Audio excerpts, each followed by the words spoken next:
អាជ្ញាធរជាតិអប្សរាសហការជាមួយមន្ទីរវប្បធម៌និងវិចិត្រសិល្បៈខេត្តសៀមរាបចុះអប់រំណែនាំដល់អាជីវករជួលឈុតបុរាណនៅមុខប្រាសាទអង្គរវត្ត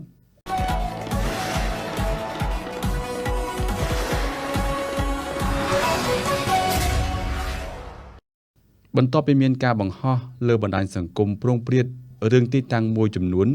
ស្លៀកពាក់ខោអាវបុរាណខុសពីបែបសម័យដើមរបស់ខ្មែរមន្ត្រីអាជ្ញាធរជាតិអប្សរាសហការជាមួយមន្ទីរវប្បធម៌និងវិចិត្រសិល្បៈខេត្តសៀមរាបអាជ្ញាធរដែនដីរួមទាំងប៉ូលីសការពារបេតិកភណ្ឌបានជួបសំណេះសំណាលជាមួយក្រុមអាជីវករដែលបម្រើសេវាកម្មជួលសម្លៀកបំពាក់បែបបុរាណខ្មែរឲ្យភ្ញៀវទេសចរដែលបានទៅទស្សនាប្រាសាទក្នុងតំបន់រមណីយដ្ឋានអង្គរកាលពីថ្ងៃទី13ខែកក្កដាឆ្នាំ2026ការជួបសំណេះសំណាលនេះក្នុងគោលបំណងចង់ឲ្យក្រុមអាជីវករទាំងអស់ដែលប្រកបមុខរបរបម្រើសេវាកម្មតុបតែងឬជួលសម្លៀកបំពាក់ប្រពៃណីខ្មែរដល់ភ្ញៀវទេសចរចូលទស្សនាអង្គរបានយល់ដឹងយ៉ាងត្រឹមត្រូវនៅរចនាបថនិងក្បួនខ្នាតសម្លៀកបំពាក់ប្រពៃណីបុរាណរបស់ខ្មែរនិងយល់ដឹងថាអ្វីដែលមិនមែនជាប្រពៃណីខ្មែរហើយបម្រើឲ្យវប្បធម៌បរទេសមន្ត្រីការិយាល័យសូនរូបនៃមន្ទីរវប្បធម៌និងវិចិត្រសិល្បៈខេត្តសៀមរាបដែលជំនាញលើសិល្បៈបុរាណខ្មែរនិងបានស្រាវជ្រាវលើផ្នែកសម្លៀកបំពាក់ខ្មែរអស់រយៈពេលជាច្រើនឆ្នាំលោកច័ន្ទសុភ័ណ្ឌបានឲ្យដឹងថាបច្ចុប្បន្ននេះគឺមានអាជីវករមួយចំនួននៅខាងមុខបរិវេណប្រាសាទអង្គរវត្តបានជួលឈុតបុរាណដែលបានស្លៀកពាក់ខុសពីទម្រង់ដើមមាន 40% ពិសេសការប្រើប្រាស់កំណាត់និងគ្រឿងអលង្ការនាំចូលពីប្រទេសថៃ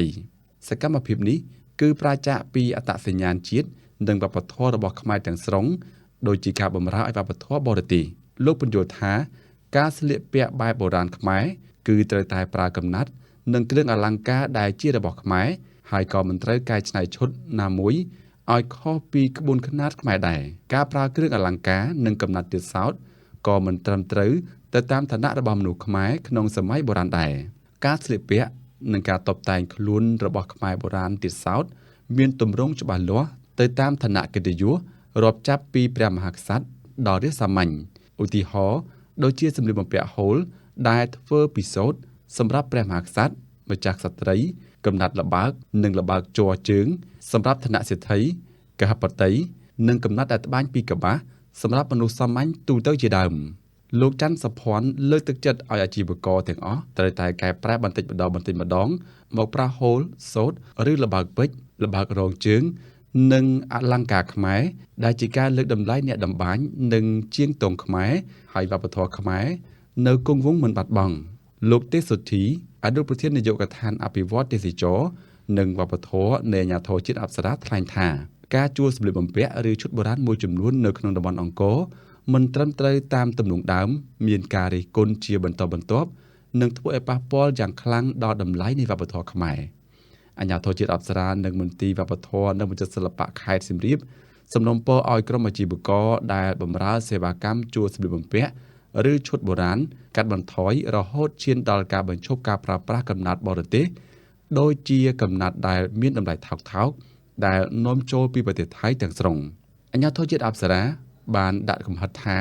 ចាប់ពីថ្ងៃទី13ខែកក្កដាឆ្នាំ2026តទៅ